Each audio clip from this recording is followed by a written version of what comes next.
mwishanga Parseme turabajwe no kubona imyaka 10 iheze kuva mu 2013 gushika mu 2023 habaye inama rukokoma y'ubutungane yari yabaye kugira igisata cy'ubutungane barangene cyo kwisunura ubutungane bugatera imbere nga ibibazo bwari bufise ico gihe none biracari vya bindi no kuvuga womenga iyo nama isa n'ukumengo nta kintu kinini yatumye ubutungane bwohinduka mwamva ko bwidogirwa cane umukuru y'umaramo vyuma nkuko bwidogirwa ico gihe ivyo rero biza kuko muri iki gihugu hari abantu badashaka ibintu ko bihinduka na cyane mu kugira amahinduka mu butungane reforme de la justice kubera abategetsi benshi bo muri leta bamwe bashaka ubutungane babugumiza mu kwaha kwabo. Ivyo rero bigasha bituma hari habitwaza amabanga kugira ubutungane babukoresha, abandi bakitwaza amafaranga gutanga ibiturire kumwese yamashaka kwegera ubutungane ngo umutunganize uko avyifuza naho harimo akarenganya. Ivyo rero urabona n'ubiguma bigaruka hama bikabonekera mu ngaruka kubera iki umusanga kudahana vyariraye abantu banyuza amatungo y'igihugu vya madosi y'ibituriye amayavuzwe mugabo ubutumwa ntagico bivuga ko ugasanga abantu baracapfunga umwanya muremure amapiza haguma yongera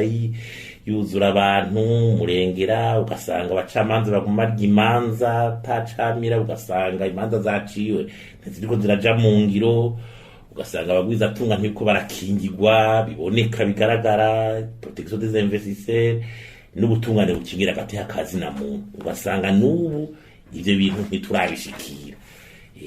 ico gihe muri etage no bari batanze intumbero cyane cyane zafatira ku bintu bitanu baravuga bati ubutungane butegeza kuronka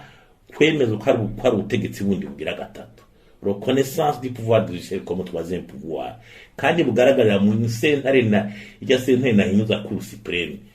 haba muri protocole y'uwirongoye haba ku buryo ikoresha haba ku mategeko conseil supérieur de la magistrature siza kwerekana ko ubutungane bwigenga nifasha umukuru wa sentare na hinyuza ni wategeza kwerekana ubwigenge bw'ubutungane kujya mukuru n'amashinga amateka yerekana ubwigenge bw'inamashinga amateka. Icakabi yari gestion des carrières des magistrats ingene aba magistrats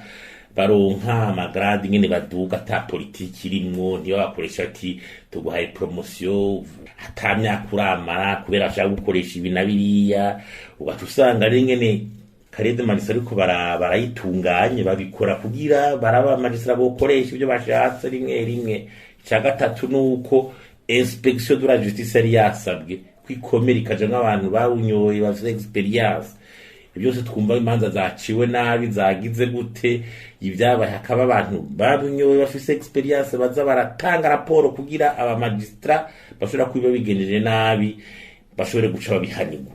Ikindi riko arukura ko amatribunal ari karakwira mu gihugu ubutungane logistique imodoka zituma imanza zija mu ngiro kuraba ingene biriko biragenda vyongera hama kagico bita justice penale imanize no kuvuga ibintu byo gupfungwa ingene bikoreshwa kubahiriza agateka kazi na muntu no kurabata mafungirwa ubusa. Ibyo bintu rero byari byatanze intumbero mugabo bisa n'ibyaciye bibikwa mu itiriware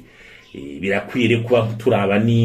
n'ingene izo recommandation raporo itigeze naje hagaragara ngo iboneke ko ari raporo iheze yari kuraba kagenda biva rimwe biri kubiraja mu ngiro. Twibaza yuko hosura akaba iyindi nama yo kuraba neza ingene ubutungane bwifashe uravye ico gihe c'imyaka 10 ushobora kugira inama y'imyaka imari indwi yose utanga intumbero shasha y'ugwego ugaca umara imyaka ingahe 10 ntiwevariwe nguraba aho washitse bisha vyerekana yuko wabikoze kumbure